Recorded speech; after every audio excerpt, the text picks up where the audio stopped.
कसपटे कुटुंबियांना धमकावल्याचं प्रकरण, निलेश चव्हाण सरेंडर होणार तर निलेश चव्हाणचा भाऊ आणि वडिलांचा पोलिसांकडून चौकशी सुरू।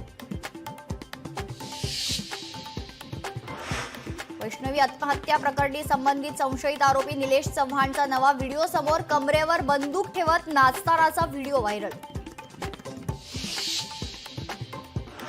गुन्हा दाखल असताना निलेश चव्हाणला शस्त्र परवाना कसा दिला? तत्कालीन अतिरिक्त आयुक्त जालिंदर सुपेकरांवर दबाव होता का?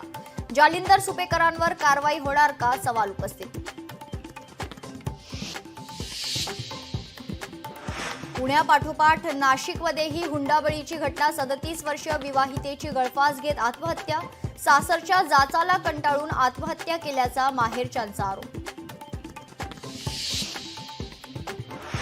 सोलापुरात 9 वर्षीय मुलीचा मृतदेह सापडल्यानं खळबळ, वडिलांनीच हत्या केल्याचा पोलिसांचा प्राथमिक अंदाज। पुण्यातील खराडी परिसरात बोगस कॉल सेंटरवर पोलिसांचा छापा, बोगस कॉल सेंटर प्रकरणी 6 तासांनंतर चौकशी संपली।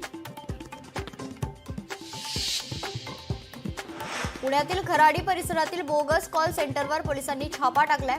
डिजिटल अरेस्ट रॅकेटचा पर्दाफाश, अमेरिकेतील नागरिकांची आर्थिक फसवणूक करत लाखो रुपये उकळले।